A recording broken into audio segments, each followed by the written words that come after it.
Kita sudah bahas pertemuan terakhir sekitar 2 pekan yang lalu kalau tidak salah. Kita sudah membahas tentang model sendalnya Rasulullah SAW, yaitu sendal dari kulit yang modelnya seperti sendal jepit. Kemudian pada malam ini kita akan memasuki tema yang kedua, yaitu adab Rasulullah SAW dalam memakai sendal. Dan lagi-lagi ini menunjukkan kesempurnaan agama kita. Hal yang sangat sederhana sekali, perkara memakai sendal, perkara yang berada di bawah telapak kaki, itu agama pun sudah memberikan tuntunannya. Maka bagaimana lagi dengan perkara yang lebih besar daripada itu? Masalah rumah tangga, masalah muamalah, jual beli, hutang piutang, sewa menyewa, bertetangga, itu semua ada tuntunannya dalam agama kita. Hal yang sangat sederhana saja, perkara sendal, ini ada adab-adabnya dalam agama kita yang mulia ini. Maka bagaimana lagi dengan perkara yang lebih serius, lebih penting dari sekedar sendal ini. Hadis yang ke-81 dalam kitab ini, Imam At-Tirmidzi mengatakan, haddatsana Ishaq bin Musa Al-Ansari qala haddatsana Ma'mun qala haddatsana Malikun an Abi Zinad anil A'raj an Abi Hurairah. Hadis ini dari Abu Hurairah radhiyallahu taala anhu, anna Rasulullah sallallahu alaihi wasallam qala, bahwa Rasulullah sallallahu alaihi wasallam pernah bersabda, la yamshiyanna ahadukum fi na'lin wahidatin. Janganlah sekali-kali salah seorang dari kalian berjalan menggunakan satu sendal. Liyun'ilhuma jami'an. Apakah ia memakai keduanya? Au liyuhfihima jami'an, ataukah ia menanggalkan, melepas keduanya. Hadis ini juga diriwayatkan oleh Imam Bukhari dan Imam Muslim, serta penyusun kitab ini Al-Imam At-Tirmidzi rahmatullahi alaihim. Jadi ini adab dalam memakai sendal, yaitu tidak diperkenankan kita memakai hanya satu sendal saja. Tak kala dipakai dua-dua, atau tak kala dilepas dua-dua. Dan adab ini berlaku juga bagi sepatu, khuf, kaos kaki, dan tentu saja sendal. Tidak bisa kita cuma memakai kaos kaki saja satu, baru satunya tidak. Atau sepatu juga. Ini ada hikmah besarnya jamaah sekalian yang akan kita jelaskan nanti. Dan pada hadis ini Rasulullah sallallahu alaihi wasallam menggunakan nun taukid. Bukan Rasulullah mengatakan jangan kalian pakai sendal satu saja saat berjalan, tapi Rasulullah mengatakan jangan sekali-kali salah seorang dari kalian berjalan dengan hanya menggunakan satu sendal. Itu kan beda. Beda kalau saya mengatakan jangan minum air ini, dengan saya mengatakan jangan sekali-kali kalian minum air ini. Itu sangat ditegaskan. Itu namanya nun taukid dalam bahasa Arab. La yamshiyanna ahadukum. Jangan sekali-kali, kata Rasulullah sallallahu alaihi wasallam, salah seorang dari kalian berjalan dengan hanya menggunakan satu sendal. Dan ini siapa saja. Ahadukum, mau ia orang biasa, mau ia pejabat, tidak boleh ia melanggar adab yang satu ini. Dan dalam hadis ini juga mengandung pelajaran bahwa 2 hal yang dibolehkan di dalam agama kita, sekalian pakai sendal dua-dua atau tidak pakai sendal sama sekali. Dan bukan sesuatu yang terlarang kalau orang berjalan tidak pakai sendal. Yang tidak boleh kalau cuma pakai sendalnya satu saja. Makanya di dalam agama kita disebut muntail dan hafil. Orang yang memakai sendal atau sekalian orang yang tidak memakai tidak memakai sendal. Karena ada sahabat Rasulullah sallallahu alaihi wasallam namanya Fadhalah pernah datang ke Mesir, ditanya tentang apa saja ajaran-ajaran Rasulullah sallallahu alaihi wasallam. Ya, sahabat Rasulullah sallallahu alaihi wasallam ini menjelaskan tentang ajaran-ajaran Rasul, termasuk salah satunya yaitu sesekali boleh kita tidak menggunakan sendal untuk menunjukkan kesederhanaan. Ya, belakangan orang juga baru tahu. Ya, ternyata sesekali itu boleh tidak menggunakan sendal untuk mengobati rematik misalnya. Ya, untuk menunjukkan kesederhanaan, dan ini masih dilakukan ulama kita sampai sekarang. Yang disebutkan misalnya Syekh Muhammad bin Shalih Al-Utsaimin, itu kadang beliau tidak memakai sendal. Ya, tetapi tentu kita harus sesuaikan dengan konteks kita. Jangan sampai kita berjalan di tempat yang banyak durinya, mau dihidupkan sunnah ini jangan. Atau banyak batu-batu cadas, mau hidupkan sunnah ini, atau aspal panas tidak mau pakai sandal lagi. Kita selesai dirita namanya itu. Sama dengan kemarin pembahasan tentang hadis Rasulullah sholat menggunakan sepatu. Ya, itu harus sesuai dengan konteksnya. Tapi kalau ada keadaan memang memungkinkan dan biasa saja orang tidak menggunakan sendal, maka sesekali kita bisa menghidupkan sunnah ini. Karena sebagian ulama kita menyebutkan bahwa ini bagian dari sunnah. Ya, termasuk Syekh Muhammad bin Shalih Al-Utsaimin, itu kadang beliau kalau memungkinkan beliau tidak pakai sendal. Imam Hudzaifi, ya, Syekh Hudzaifi imamnya Masjid Nabawi, bukan karena beliau tidak punya uang beli sendal, bukan karena khawatir juga jangan sampai sendalnya hilang di Masjid Nabawi. Beliau imam, tempat sendalnya khusus, jalannya khusus, tapi ini ingin menunjukkan bagaimana sunnah Rasulullah dalam perkara kesederhanaan. Ya, dalam perkara sendal ini sesuatu yang seharusnya sederhana saja. Karena banyak orang itu perkara sendal ini perkara yang terlalu istimewa sampai sendalnya harga puluhan juta. Iya, padahal ini sesuatu yang seharusnya sekedar wasilah saja, sebagaimana pakaian yang lain. Iya, Syekh Utsaimin kadang seperti itu, dan memang beliau orangnya sangat zuhud sekali. Iya, beliau memiliki rumah yang sangat sederhana, dikunjungi oleh raja. Raja mengatakan, kami sudah siapkan rumah Syekh, silakan sisa pindah. Kata Syekh, tidak perlu, saya juga sudah punya persiapan untuk rumah baru di belakang. Ternyata maksudnya adalah tanah kuburan.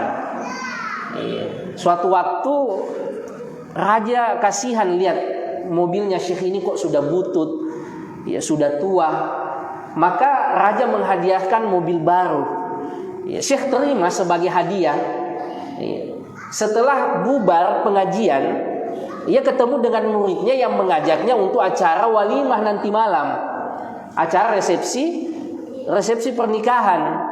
Ya, karena kebiasaannya orang Arab walimahnya itu malam hari, beda dengan kita. Kata Syekh, afwan, saya tidak bisa ikut. Ya, saya ada pengajian, saya ada ta'lim. Tapi sekarang saya sudah kasih hadiahnya. Tadi kunci mobil yang ia dikasih sama raja itu langsung dia hadiahkan kepada muridnya yang menikah. Ini orang-orang yang dunia tidak pernah masuk ke dalam hatinya. Uang itu hanya sampai di kantong saja, tidak sampai menjenguk hatinya.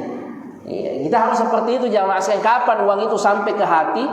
Ini yang membuat kita susah biasanya. Ya, karena kita merasa serba memiliki semuanya. Tatkala hilang, ini yang membuat kita jadi berat. Tapi kapan uang itu hanya sampai di kantong saja, datang pergi, maka ini yang membuat kita lapang biasa menjalani kehidupan dunia ini. Biasanya yang membuat kita stres, membuat kita banyak pikiran kan semuanya hanya perkara dunia. Jarang-jarang orang stres itu perkara akhirat. Kenapa saya tadi terlambat sholat sampai tidak bisa tidur, pikirkan. Yang biasa itu dalam perkara bisnis, perkara dunia itu yang banyak biasa membuat orang stres. Iya. Syekh Utsaimin rahmatullahi alaih, itu kadang beliau menghidupkan sunnah satu ini, muntail atau hafin, pakai sendal atau sekalian tidak memakai sendal sama sekali. Makanya di dalam hadis Rasulullah Sallallahu Alaihi Wasallam menyebutkan bagaimana orang-orang Arab dahulu yang miskin. Tatkala datang malaikat Jibril bertanya kepada Rasulullah Sallallahu Alaihi Wasallam, mata kapan terjadinya kiamat? Apa kata Rasulullah? Man masul anhabi alamin nasail.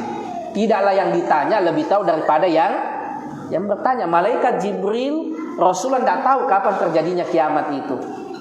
Lalu malaikat Jibril bertanya tentang tanda-tandanya.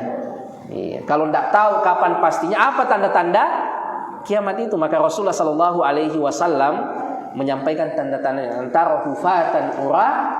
Tatkala engkau sudah melihat orang-orang yang dahulu hufah, jama daripada hafil, orang yang dahulu tidak pakai sendal, iya. Urah yang tidak memiliki pakaian, iya. Orangnya yang miskin-miskin dahulu hidup nomaden, berpindah-pindah mengurus kambing. Apa kata Rasulullah, kelak kalau kiamat itu akan datang, ya tatawaluna fil bunyan, berlomba-lomba meninggikan bangunan. Nah, itu yang terjadi sekarang orang-orang Arab, jamaah sekalian. Orang-orang dahulu itu miskin-miskin. Dulu dosen kami masih cerita kakek mereka sebelum ditemukan minyak, masih banyak di antara mereka yang kelaparan, bahkan meninggal karena kelaparan, jamaah sekalian. Makanya kalau kita dengar cerita kakek-kakek kita kalau pergi jamaah haji, masih biasa orang Arab itu saja jadi buruh, angkat-angkat koper jamaah haji. Kalau sekarang mana ada, jamaah sekalian. Orang Arab sudah jadi orang yang kaya raya. Ya tatawaluna fil bunyan, berlomba-lomba meninggikan bangunan. Orang-orang yang dahulu tidak pakai sendal, tidak ada alas kakinya saking miskinnya, tidak ada bajunya saking miskinnya. Kelak kata Rasul akan menjadi orang-orang yang berlomba-lomba meninggikan bangunan. Ini yang terjadi sekarang.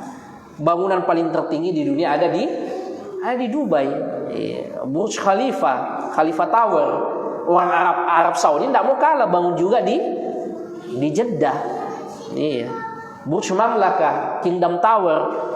Bahkan di Mekah itu, di depan hotel kemarin itu masih sementara pembangunan hotel terbesar di dunia, di Kudai, kurang lebih jaraknya 1 kilometer lebih dari Masjidil Haram. Ini sementara pembangunan dari Kementerian Keuangan Saudi. Nah, ini berubah drastis, jamaah sekalian. Dahulu mereka yang miskin-miskin. Ya, kalau kita orang di Indonesia bagaimanapun miskinnya kita kan alhamdulillah negara kita subur. Tidak pernah kita sampai kelaparan, jamaah sekalian, karena apa-apa serba bisa ditanam. Beda dengan orang Arab, jamaah sekalian. Dulu mereka mau makan apa? Karena tidak ada yang bisa ditanam kecuali kurma, itu pun hanya di beberapa wilayah. Tapi pas minyak ditemukan, berubah drastis kehidupan mereka, jamaah sekalian. Jangankan yang bekerja, yang pengangguran saja digaji. Ya itu di Arab, penganggurannya itu digaji. Iya. Kalau kita mobil di negara kita dipajak, mereka justru disubsidi untuk beli mobil. Makanya tidak pernah kita lihat itu ada motor di jalan. Karena beli mobil saja itu disubsidi sama pemerintahnya, bensinnya murah. Ya, padahal dulu mereka susah hidupnya, jamaah sekalian. Ya, tapi beginilah kehidupan dunia, bisa dengan begitu cepat berubah drastis. Dan ini sudah disampaikan oleh Rasulullah Sallallahu Alaihi Wasallam di antara tanda-tanda kiamat. Kemudian jamaah sekalian yang dimuliakan Allah Subhanahu Wa Taala, ini bisa dilakukan tadi sekalian pakai sendal atau sekalian tidak pakai sendal. Yang penting jangan tujuannya untuk syuhrah. Jangan sampai ada orang yang tidak pakai sendal tujuannya ingin tampil beda, mau disebut sebagai zuhud, mau disebut sebagai orang yang sederhana. Ini juga niatnya tentu saja tidak dibenarkan. Ada momen-momen sesekali misalnya, ya pas momennya untuk kita tidak pakai sendal, maka itu bisa saja kita hidupkan sunnah ini. Tetapi jangan sampai niatnya untuk syuhra, ingin beda sendiri dengan orang lain. Ada acara daurah, ada ikhwah datang tidak pakai sendal, dilihat semua sama orang. Ini tidak benar. Mungkin ada momen-momen tertentu, misalnya kita ke pantai atau rihlah, buka sendal, jalan kaki tanpa sendal, atau naik gunung. Ini boleh saja, disesuaikan dengan konteks di mana kita berada. Ataukah kondisi tertentu memang kita disunnahkan untuk membuka sendal, seperti berjalan di pekuburan. Itu sangat disunnahkan untuk, meskipun bukan kesepakatan ulama, tetapi sebagian ulama menyebutkan, menguatkan bahwa ini sangat dianjurkan untuk kita menanggalkan sendal pada saat kita masuk ke pekuburan. Iya. Apa hikmah kita dilarang untuk memakai satu sendal tak kala dipakai dua-duanya atau tak kala dilepas dua-duanya? Yang pertama kata ulama kita, ini agar kita tidak bertasyabbuh dengan syaitan. Di dalam riwayat yang diriwayatkan oleh Imam At-Tahawi, dikatakan inna syaitana yamshi bin na'li wahidatin. Sesungguhnya syaitan itu berjalan hanya dengan satu sendal saja. Kita dilarang bertasyabbuh dengan hal-hal yang buruk. Di antaranya tentu saja dilarang bertasyabuh dengan syaitan, dilarang bertasyabuh dengan hewan. Ya, makanya kata Syekh Al-Albani di antara bentuk larangan itu bertasyabuh dengan suara binatang. Itu tidak boleh. Itu bentuk tasyabuh yang dilarang. Ya, apalagi bertasyabuh dengan syaitan. Ya, ada momen tertentu, misalnya kita kehilangan satu sendal, datang ke masjid hilang satu sendalnya, ya tak kala dilepas dua-duanya, lepas juga yang sisanya satu itu, mau disimpan di kantong plastik atau mau sudah dibuang, ya silakan, yang penting jangan dipakai hanya satu saja. Hikmah yang kedua, ikhwas sekalian yang dimuliakan Allah Subhanahu wa taala, ini untuk menghindarkan kita zulman lil badan, menzolimi badan kita. Iya. Masa satu yang dipakaikan sendal, satunya tidak. Nah, ini bentuk keadilan Islam. Jangankan kepada keputusan-keputusan besar, kepada raga kita saja ini diberikan tuntunan agar kita berlaku adil pada jasad kita. Karena jasad kita ini sejatinya bukan punya kita, tapi punyanya Allah Subhanahu wa taala. Kita hanya dititipkan jasad ini untuk dirawat, dipelihara, diberikan keadilan. Makanya kita dilarang untuk menyakiti diri sendiri. Apalagi sampai bunuh diri. Nah, ini titipan Allah Subhanahu wa taala, tidak boleh dilukai, tidak boleh ditakto. Iya, dan yang lainnya jamaah sekalian. Dan di antara bentuk keadilan agama kita pada raga kita ini, pada jasad kita ini, adalah keadilan terhadap badan, salah satunya memakai sendal dua-dua atau tak kala tidak pakai dua-dua. Ibnu Qayyim Al-Jauziyah menyebutkan dalam kitabnya Tuhfatul Maudud bi Ahkamil Maulud, bukunya tentang seputar bayi yang baru lahir, bagaimana adab-adab kepadanya, bagaimana memberikan nama dan kapan mencukurnya dan seterusnya. Beliau mengatakan, iya, kami mendapati ilmu dari guru kami Ibnu Taimiyah rahimahumullah kalaman aziman, perkataan yang luar biasa. Beliau mengatakan, Ibnu Taimiyah mengatakan, naha Rasulullah sallallahu alaihi wasallam anil qaza. Rasulullah sallallahu alaihi wasallam itu melarang qaza. Qaza itu mencukur sebagian, memendekkan sebagian, baru membiarkan yang lainnya panjang. Iya. Termasuk pada bayi, kata beliau. Ya, tidak boleh bayi itu dicukur atau anak kecil itu dicukur. Ya, seperti dulu di masa kecil cukur Ronaldo. Ya, dicukur habis baru disisa di depan. Nah, itu dilarang dalam agama kita. Tatkala dicukur semuanya atau diratakan semuanya. Iya, itu Rasulullah Shallallahu Alaihi Wasallam larang model cukur yang seperti itu, model cukur koza namanya. Fal kozau, ya, dan koza itu mencukur sebagian kepala lalu membiarkan yang lainnya panjang. Qala Syekhuna Ibnu Taimiyah rahimahullah mengatakan, wa hadza min kamali mahabbatillah wa rasulihi lil adl. Ini di antara kesempurnaan agama kita dalam bersikap adil. Iya. Jangan sebagian yang dicukur lalu sebagiannya dikasih panjang. Begitu juga hal lain, kata Syekhul Islam Ibnu Taimiyah, al-julus baina syamsi wa dhil. Duduk sebagian badan kita terkena sinar matahari, sebagiannya berteduh. Ini juga di antara adab yang tidak dibenarkan. Ya, kadang kan kita berada di suatu tempat, sebagian terkena sinar matahari, sebagiannya berteduh. Maka sekalian pergi ke tempat berteduh atau sekaliannya terkena sinar matahari. Ya, dan di antara hal seperti itu juga kata Syekhul Islam, bentuk keadilan kepada badan adalah an yamshi rajul fi na'lin wahidatin. Ya, yaitu tidak bolehnya seseorang berjalan dengan hanya menggunakan satu sendal. Nah, ini luar biasa keadilan agama kita jamaah sekalian. Bahkan untuk hal yang sederhana, untuk raga kita saja kita harus berlaku adil. Kalau kita bercukur, iya, kalau ada yang kena cukur, kena gunting, maka yang lainnya juga kena gunting. Jangan yang satu dikasih panjang, yang satunya lalu dicukur. Atau katakan kita duduk-duduk, sebagian anggota badan terkena sinar matahari, sebagian berteduh, maka ini bentuk ketidakadilan bagi raga kita jamaah sekalian. Wa yuzkar anna Syekh Ibnu Baz, bahwa Syekh Ibnu Baz pernah ditanya, ya Syekh, bagaimana kalau di suatu waktu kami hanya mendapati satu sendal dan satu pasangnya itu butuh untuk 1 atau 2 langkah agar bisa dapat pasangannya. Kan kadang seperti itu di masjid.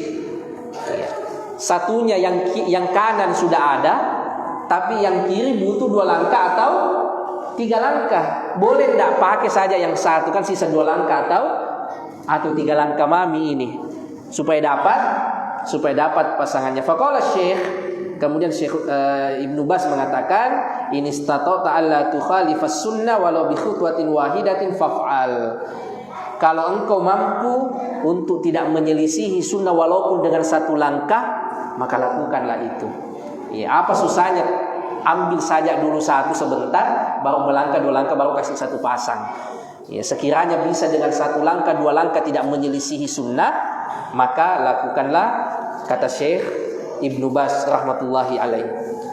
Kemudian jamaah sekalian yang dimuliakan Allah Subhanahu wa taala, hadis yang ke-83, haddatsana Ishaq bin Musa qala haddatsana Ma'an qala haddatsana Malikun an Abi Zubair an Jabir, dari sahabat Rasulullah sallallahu alaihi wasallam Jabir, Rasulullah sallallahu alaihi wasallam bersabda, anna Nabiy sallallahu alaihi wasallam naha an ya'kula bishimalihi, yakni ar-rajul. Rasulullah sallallahu alaihi wasallam melarang seseorang makan menggunakan tangan kiri. Au yamshi fi na'lin wahidatin, atau berjalan hanya dengan menggunakan 1 sendal. Ada 2 adab yang disampaikan oleh Rasulullah sallallahu alaihi wasallam pada hadis ini. Yang pertama, larangan makan menggunakan tangan kiri. Ya, mungkin ada yang bertanya, ini kan bentuk tidak adil. Masa tangan kanan saja yang boleh makan, yang tangan kiri tidak boleh? Justru di dalam Islam tugasnya sudah dibagi dengan baik. Apa tugas tangan kanan, apa tugasnya tangan kiri. Tangan kanan ada tugasnya untuk makan, untuk yang baik-baik. Tangan kiri pun juga punya tugasnya. Ini yang tidak disadari biasa oleh orang-orang barat, oleh orang-orang non-Islam. Makanya mereka mengkampanyekan apa yang disebut dengan equality gender, persamaan gender. Pokoknya apa yang dilakukan oleh laki-laki boleh juga dilakukan oleh perempuan. Apa yang dilakukan oleh perempuan boleh juga untuk dilakukan oleh laki-laki. Akhirnya menjadi masalah sosial. Pekerjaan yang biasanya dilakukan oleh laki-laki, mencari nafkah, bertanggung jawab pada keluarga, pekerjaan yang berat-berat, itu juga diambil alih oleh perempuan. Akhirnya pekerjaan perempuan kadang dilakukan oleh laki-laki. Padahal fitrah kita ini asalnya sudah berubah. Bagian angkat galon ya pekerjaannya laki-laki. Bagian merawat anak, dengan keagungan yang Allah berikan kepada perempuan, kesabaran yang Allah berikan kepada perempuan, itu bisa perempuan. Kalau laki-laki beda. Kalau ditukar jamaah sekalian jadi masalah. Laki-lakinya urus anak, istrinya angkat galon. Ini menjadi masalah. Kita dengan fitrah kita sudah dibagi oleh Allah Subhanahu wa taala. Bagian menafkahi, bagian yang berkeringat, bagian yang bekerja keras, itu tugasnya laki-laki. Sementara perempuan, ya meskipun tidak dilarang juga bekerja dengan sesuai dengan fitrahnya, yang penting tugas utamanya tidak terlalaikan, mengurus suaminya, mengurus anaknya. Tapi sekarang kondisi berubah jamaah sekalian. Perempuan semua yang keluar rumah, makanya sebagian laki-laki tinggal di rumah mengurus anak. Ini menjadi masalah. Padahal Allah Subhanahu wa taala sudah membagi bagaimana fitrah kita, di mana kita bertugas dan seterusnya. Seperti itu juga tangan kanan dan tangan kiri. Tangan kanan punya pekerjaannya, tangan kiri juga punya pekerjaannya. Laki-laki punya wilayahnya, perempuan pun juga punya wilayahnya. Tetapi paradigma barat mengatakan nanti terhormat kalau bekerja, kalau berkeringat juga perempuan. Jadi dia tidak merasa terhormat perempuan itu kalau mendidik anak, kalau mengurus mengurus suaminya, waliyadzubillah. Kemudian adab yang kedua yang diajarkan oleh Rasulullah sallallahu alaihi wasallam, au yamshiya fi na'lin wahidatin. Rasulullah juga melarang berjalan dengan hanya menggunakan satu sendal. Tetapi dari hadis-hadis ini yaitu yamshi, berjalan. Jadi kalau ada momen kita duduk-duduk, satu sendal saja di kaki, ini tidak apa-apa. Yang penting yang terlarang saat berjalannya. Yang kita kan kadang duduk-duduk di kursi ternyata lepas satu, yang satu terpasang, ini tidak mengapa. Karena yang terlarang dalam hadis itu yamshi. Tidak mesti kedua-duanya terpasang pada saat kita duduk-duduk misalnya. Tapi pada saat berjalan melangkahkan kaki, terpasang dua-duanya atau terlepas dua-duanya. Hadis yang ke-84 jamaah sekalian, haddatsana Qutaibah an Malik wa haddatsana Ishaq bin Musa qala haddatsana Ma'an qala haddatsana Malik an Abi Zinad anil A'raj an Abi Hurairah anna Nabiy sallallahu alaihi wasallam qala, dari Abu Hurairah bahwa Nabi sallallahu alaihi wasallam bersabda, "Idzan ta'ala ahadukum falyabda bil yamin." Kalau di antara kalian ingin memakai sendal, kata Rasulullah, hendaknya memulai dengan kaki kanan. Wa idza naza'a falyabda bishimal. Kalau ia melepas sendal, hendaknya memulai dengan yang kiri. Faltakunil yumna awwalahuma tun'al. Jadikanlah kaki kanan itu sebagai kaki yang pertama untuk memakai sendal. Wa akhirahuma tunza. Dan kaki kanan itu menjadi terakhir yang dilepaskan pada saat melepaskan sendal. Ini adab dalam menggunakan sendal juga. Yang mana didahulukan, kaki kanan atau kaki kiri? Ternyata tuntunan Rasulullah SAW itu tatkala kita menggunakan sendal itu dimulai dengan kaki kanan, dan pada saat melepaskan sendal dengan kaki kiri. Fihi annal yamin laha at-takarrum. Bahwa kaki kanan atau bagian tubuh yang paling kanan itu sesuatu yang identik dengan kemuliaan. Walihada kana min hadihi sallallahu alaihi wasallam hubbut tayammun.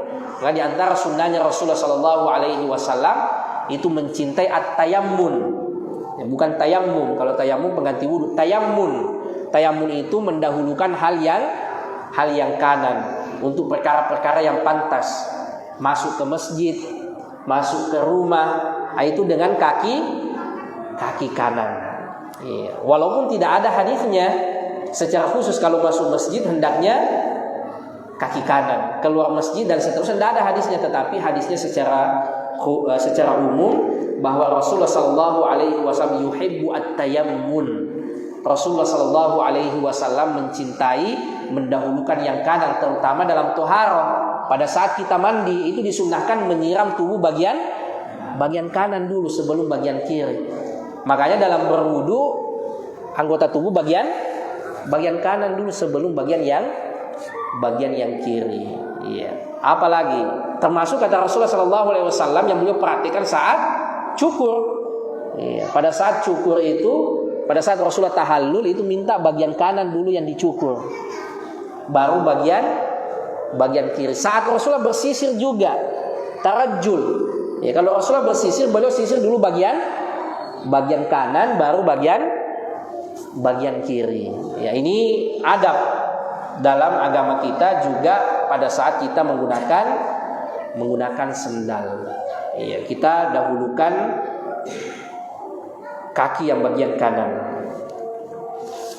Kemudian jamaah sekalian yang dimuliakan Allah Subhanahu wa taala, hadis yang terakhir, haddatsana Muhammad bin Marzuq Abu Abdullah qala haddatsana Abdurrahman bin Qais Abu Muawiyah qala haddatsana Hisham an Muhammadin an Abi Hurairah qala kana li na'li Rasulillah sallallahu alaihi wasallam kibalan. Rasulullah sallallahu alaihi wasallam itu memiliki sendal dengan dua tali. Wa Abi Bakrin wa Umar. Abu Bakar dan Umar juga memiliki dua tali di sendalnya. Wa awwalu man aqadan wahidan Utsman. Sementara Utsman berbeda dengan Rasulullah, berbeda dengan Abu Bakar dan berbeda dengan Umar, tali sendalnya itu cuma cuma satu. Nah, ini mengandung pelajaran jamaah sekalian bahwa perkara sendal ini tidak harus kita sesuai dengan model sendalnya Rasulullah. Sebagaimana juga pakaian baju tidak harus sama dengan model bajunya Rasulullah Shallallahu Alaihi Wasallam, karena ini bukan perkara ibadah, ini perkara manusiawi saja.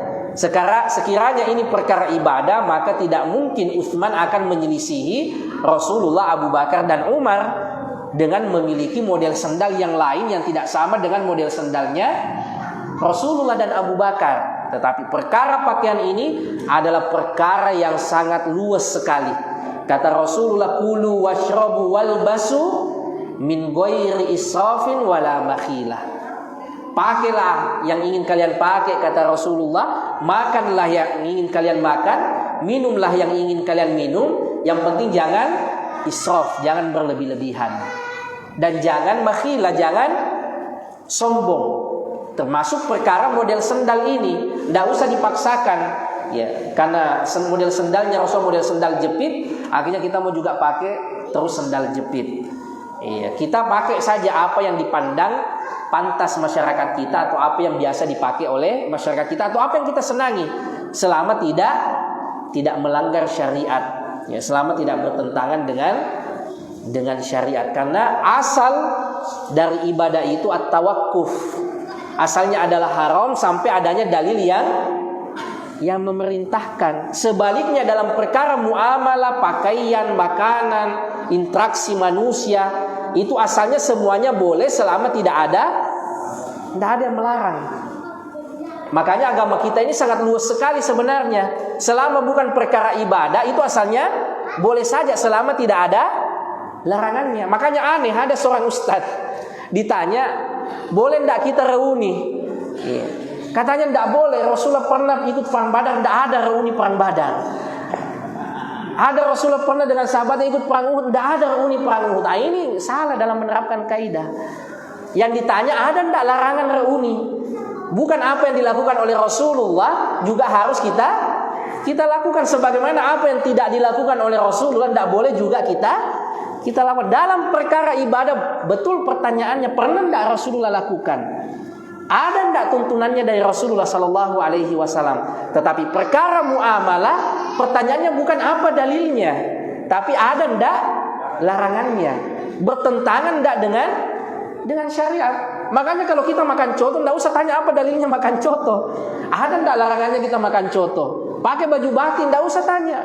Ada enggak dalilnya pakai baju batik? Ada enggak dalilnya orang syukuran di rumah? Ada enggak dalilnya orang reuni? Ini perkara muamalah, ini bukan perkara ibadah. Yang ditanyakan justru ada enggak larangannya, bertentangan enggak dengan syariat. Nah, kalau ini yang kita pegangi jamaah sekalian, inilah yang sesuai dengan tuntunan Rasulullah Sallallahu Alaihi Wasallam dan tuntunan para ulama kita. Mesti dibedakan yang mana yang wilayahnya ibadah, yang mana perkara muamalah. Jangan dibolak-balik. Ya, perkara ibadah dilonggarkan, lalu perkara muamalah yang dikasih ketat. Ditanya, ada enggak dalilnya seperti ini? Nah, termasuk apa yang dilakukan oleh Utsman. Utsman tahu betul bahwa memakai sendal ini adalah perkara pakaian, perkara manusia biasa, bukan perkara ibadah. Makanya model sendalnya tidak mengikuti Rasulullah dan model sendalnya Abu Bakar. Model sendalnya Rasulullah itu memiliki 2 tali seperti model sendal jepit, sementara model sendalnya Utsman bin Affan radhiyallahu taala anhu itu berbeda dengan model sendalnya Abu Bakar, Umar dan Rasulullah sallallahu alaihi wasallam. Perkara pakaian ini sangat fleksibel sekali. Kita mau pakai baju batik, mau pakai baju koko, mau pakai jubah, yang penting tidak bertentangan dengan syariat, tidak sombong, tidak berlebih-lebihan, dan tidak diniatkan untuk syuhrah, untuk berbeda dengan masyarakat kebanyakannya. Saya kira ini jamaah sekalian seputar sendal Rasulullah Sallallahu Alaihi Wasallam. Insya Allah pekan depan kita akan masuk pada bab yang baru, yaitu babu majaa fi dzikri khatami Rasulillah Sallallahu Alaihi Wasallam. Bab tentang hadis-hadis yang menceritakan tentang cincin Rasulullah. Nah, ini akan kita bahas bagaimana sebenarnya hukum menggunakan cincin bagi laki-laki, apakah sunnah atau mubah saja. Bagaimana hukum menggunakan cincin besi Karena kalau emas disepakati ketidakbolehannya bagi laki-laki, kalau perak disepakati kebolehannya. Bagaimana dengan cincin besi putih atau stainless steel yang banyak digunakan orang? Boleh enggak yang seperti itu? Insya Allah semuanya kita akan bahas pada bab yang ke-12 ini, yaitu bab tentang cincinnya Rasulullah SAW. Saya kira ini jamaah sekalian, mudah-mudahan ada manfaatnya. Wassallallahu ala nabiyina Muhammad wa ala alihi wa sahbihi wa sallam. Wa akhiru da'wana alhamdulillahi rabbil alamin. Wassalamualaikum warahmatullahi wabarakatuh.